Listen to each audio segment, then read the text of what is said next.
नमस्कार, बहुत स्वागत है आप सभी का स्वराज एक्सप्रेस में। आपके साथ मैं हूं संयम जैन।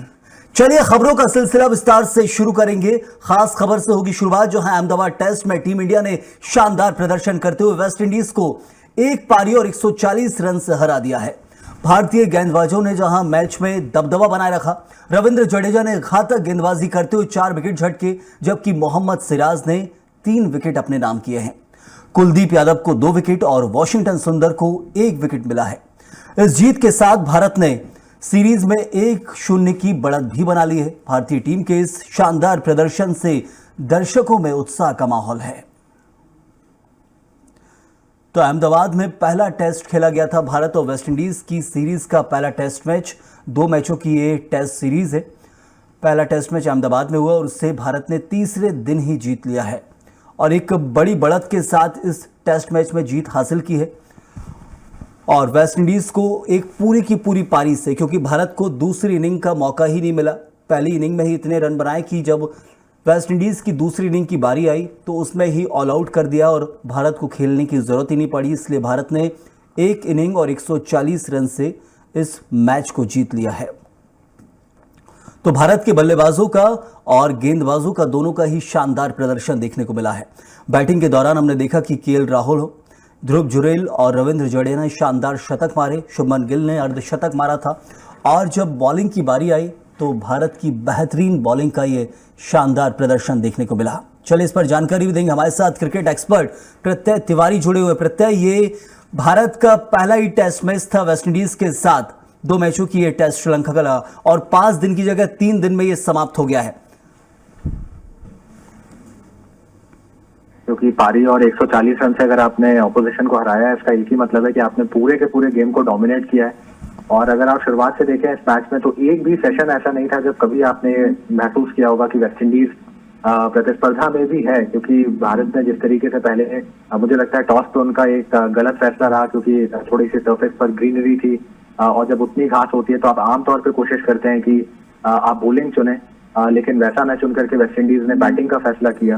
वो फैसला लेने के बाद उम्मीद शायद उन्होंने एक होगी कि कम से कम वो बोर्ड पे 350-400 रन करें, लेकिन महज 162 रन वो बना पाए। और जिस तरीके से गेंदबाजों ने प्रदर्शन किया भारत के, बहुत ही खास तौर पर सिराज जिस किस्म की गेंदबाजी उन्होंने करी नई बॉल से, और बॉबल सिंह जिस तरीके से उन्होंने यूज करी, बुमराह ने लोअर ऑर्डर में आकर के 2 विकेट लिए। स्पिन की उम्मीद थी कि निश्चित तौर पे वो अहमदाबाद में थोड़ी ना थोड़ी प्ले में आएगी। फर्स्ट इनिंग्स में उतनी नहीं, लेकिन सेकंड इनिंग्स में वो बहुत मिला। और 162 रन मुझे लगता है कि कभी भी वो चुनौतीपूर्ण नहीं होने वाले थे। उसके बाद जिस तरीके से बल्लेबाजी करी भारत ने पहली इनिंग में, तो मुझे लगता है बहुत ही एक डोमिनेटिंग परफॉर्मेंस। एक ही बार बैटिंग करनी पड़ी इंडिया को, तो मुझे लगता है बहुत बहुत खुश होंगे शुभमन गिल। भारत की जीत से तो देश में उत्साह है, लेकिन वेस्टइंडीज की हार के क्या कारण रहे? क्या टॉस में ही गलती हो गई थी या बैटिंग के दौरान हमने देखा कि तेज खेलते जरूर नजर आए थे वेस्टइंडीज के बल्लेबाज, क्या वही खेलना भारी पड़ गया है? बिल्कुल, मुझे लगता है देखिए टॉस की गलती थी, लेकिन उसके बावजूद भी देखिए आपके लिए आवश्यक होता है कि अगर आप टॉस पर गलत फैसला ले लें तो भी आप अगर अच्छा क्रिकेट खेलते हैं तो आप कई बार उस चीज को, उस गलती को सुधार सकते हैं। मुझे लगता है बैटिंग में कोई एप्लीकेशन नहीं देखा उनकी तरफ से। बॉलिंग की क्वालिटी इंडिया की बहुत बहुत ज्यादा अच्छी थी और कहीं ना कहीं वो बहुत चुनौती उनके लिए सामने थी, एक बहुत बड़ी चुनौती थी, क्योंकि ये वेस्टइंडीज की टीम भी बहुत यंग है। खासतौर पर जो उनके 2 पेसर्स मिसिंग है, शमार जोसेफ और अल्जारी जोसेफ, वो अभी कहीं ना कहीं शायद उन्होंने थोड़ा मिस किया होगा उनको, क्योंकि वो सीनियर्स हैं और थोड़ा अनुभव उनके पास में ज्यादा है। तो वो इंजरीज और उनका जो लैक ऑफ एप्लीकेशन रहा, मुझे लगता है उसका मिला जुला असर था कि महज 162 रन बने, जो कभी भी पर्याप्त नहीं होने वाले थे भारत को चुनौती देने के लिए। प्रत्येक दूसरे टेस्ट मैच दिल्ली में, क्या टीम में बदलाव की आवश्यकता लगती है? क्योंकि दिल्ली की पिच और अहमदाबाद की पिच दोनों में बहुत थोड़ा फर्क भी माना जाता है, तो ऐसे में टीम में कुछ बदलाव स्पिन या फास्ट बॉलिंग में हो सकता है?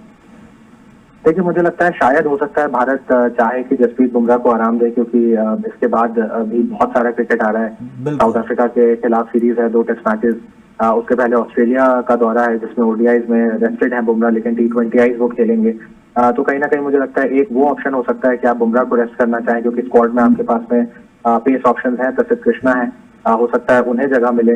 उसके अलावा मैं नहीं समझता कि बहुत ज्यादा आवश्यकता टीम में बदलाव की होगी, क्योंकि एक विनिंग कॉम्बिनेशन है और टेस्ट अच्छा खासा रैंकिंग में समय भारत भी है। पिछड़ा हुआ है, चौथे नंबर पर पहुंच गया। हम देख रहे हैं एक साल से लगातार हमारा प्रदर्शन खराब था। पहले न्यूजीलैंड सीरीज हारे अक्टूबर में पिछले साल, फिर ऑस्ट्रेलिया सीरीज जो 4-1 से हारे, फिर इंग्लैंड सीरीज कहा जाए जीते या हारे 2-2 से ड्रॉ हो गई। लेकिन अब ये सीरीज मनोबल बढ़ाएगी यदि इसमें दोनों मैचों को जीत जाते हैं भारत। बिल्कुल, देखिए एक घर की सीरीज है। वेस्ट इंडीज जो सामने है, विद ड्यू रिस्पेक्ट, उतना अच्छी टीम नहीं है, उतना उनका कंपटीशन का लेवल उतना स्ट्रांग नहीं है।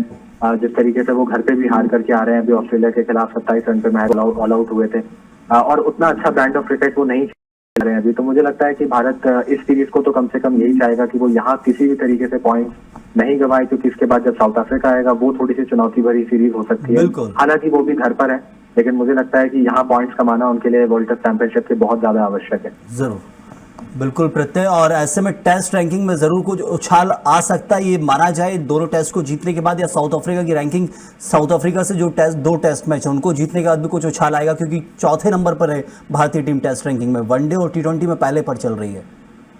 जी बिल्कुल, देखिए अगर आप घर पर 4 टेस्ट मैचेस जीतते हैं तो वर्ल्ड टेस्ट चैंपियनशिप के पॉइंट टेबल के लिहाज से भी और आईसीसी की टेस्ट रैंकिंग के लिहाज से भी दोनों ही तरीकों से मुझे लगता है कि वो टीम को अच्छे स्टेज में होल्ड करके रखेगा। और मुझे लगता है ये जो 2 दिन पहले मैच खत्म हुआ है, ये थोड़ा सा रेस्ट का समय और एक अपॉर्चुनिटी भी देगा प्लेयर्स को, क्योंकि लगातार अभी एशिया कप खेल करके आए हैं कुछ प्लेयर्स, अब उन्हें वेस्ट इंडीज के खिलाफ खेलना है, बहुत सारा क्रिकेट है। तो मुझे लगता है जो 2 एक्स्ट्रा दिन है, 6 दिन का जो गैप मिलेगा, इसमें प्लेयर्स अपने रिकवरी पर भी थोड़ा सा फोकस करेंगे। बिल्कुल, और तो दिल्ली ऐसे में में अब आकर के अगर इंतजार जीतते है हैं कि कैसे अगले टेस्ट को भी जीता जाए और लगातार भारत की सीरीज जो है और उनमें जीत हासिल कर भारतीय टीम और भारत देश का उत्साह बढ़े। बहुत बहुत शुक्रिया प्रत्यय आपका इस खास जानकारी के लिए। क्रिकेट एक्सपर्ट प्रत्यय हमारे साथ जुड़े हुए थे।